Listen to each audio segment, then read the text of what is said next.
I will start my presentation with discussing the current status of therapy of chronic GVHD and also where we still need improvements. So it's a fact that first-line therapy of chronic GVHD are still corticosteroids with all the side effects that are well known. We currently have more treatment options, especially in the US, where new drugs have been approved and hopefully will also receive approval in Europe. But still, patients need long treatments. They need multiple lines of therapy if they don't respond to steroids.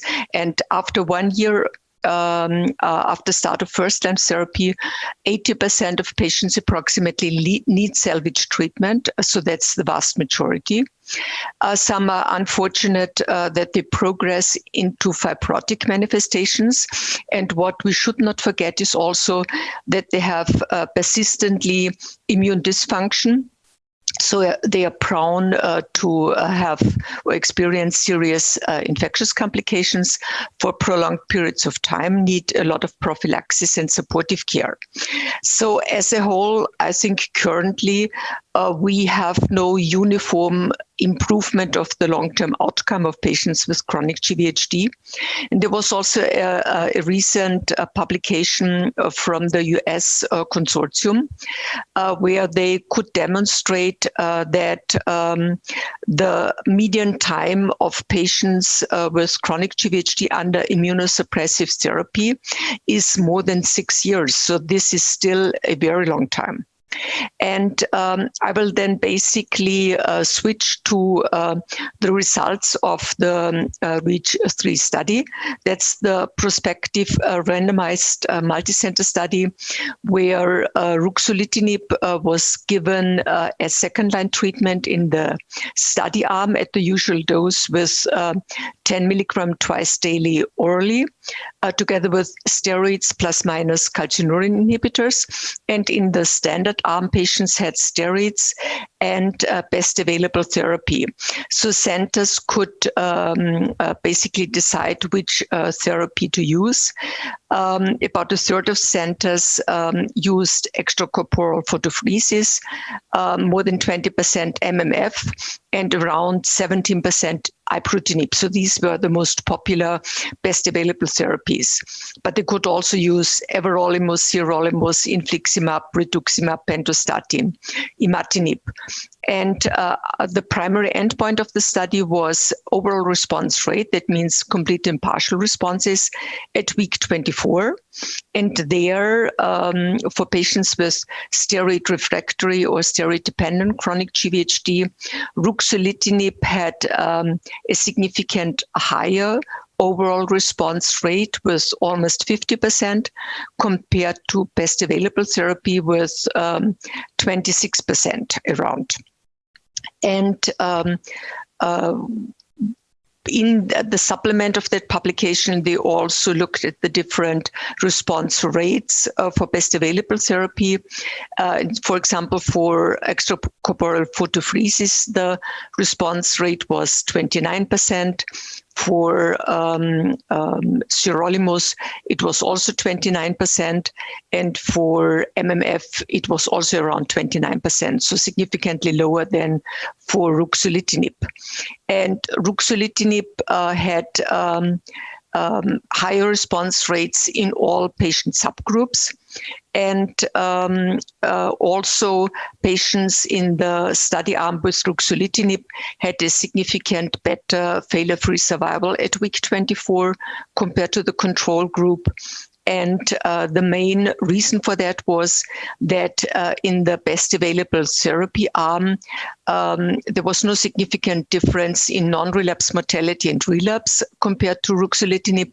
But the main difference was that patients in the best available therapy arm had far higher rates of treatment change until week 24. So 60% needed treatment change. That meant they did not respond to best available therapy, and for that reason needed other treatment. And in the Ruxolitinib arm, that was below 20%. And also with regard to durability of response. This was significantly higher in the ruxolitinib arm compared to the control arm. And the best overall response was also significantly higher in the ruxolitinib arm with 76% compared to the best available therapy arm with 60%. There is currently no significant difference with regards to overall survival between the two arms, but this is not too surprising since the patients need for longer follow-up to then maybe see differences in survival. And after showing the ruxolitinib data, I will also show data from another prospective randomized study that was published in 2008 in patients with steroid-refractory or steroid-dependent chronic GvHD, where in the study extracorporeal photopheresis was investigated together with conventional therapy. That means steroids plus minus calcineurin inhibitors plus minus MMF. And in this control arm, patients only had conventional treatment. And the primary endpoint of that study was the median % change in total skin score at week 12 compared to baseline.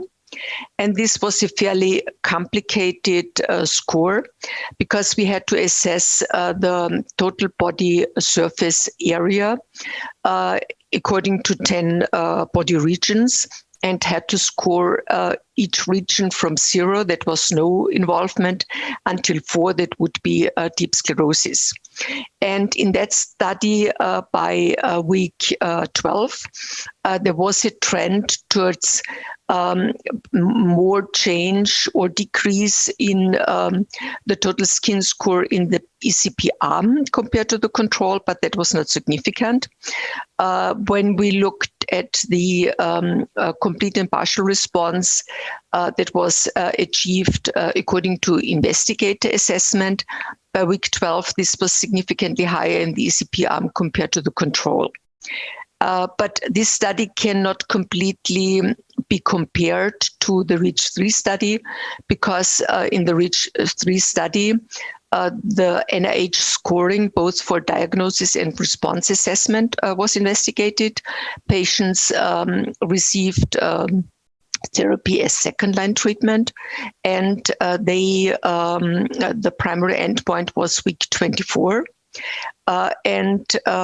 We in the REACH3 study, there was also an agent with ruxolitinib selected based on preclinical data where we had evidence that ruxolitinib is sort of a targeted treatment that can reduce the activation status of B and T cells, and thereby also has an anti-inflammatory response and can avoid hopefully the development of fibrosis. So this is basically what I will present, and then I will conclude that, of course, we still have challenges when we deal with a second-line therapy. With ruxolitinib, the one is it has to be made available, and for that we do need EMA approval. Costs are an issue. We have to consider side effects, that is thrombocytopenia and anemia. But also in the REACH3 study, there was a higher incidence of fungal infections, especially grade 3 fungal infections in the ruxolitinib arm. We still have low response rates despite the use of ruxolitinib in certain organ involvements like eye, liver, or lung involvement, where there is room for improvement. And we still need longer follow-up to see or to have more information on the durability of responses and also with regard to late toxicities. And that basically will be then my conclusion.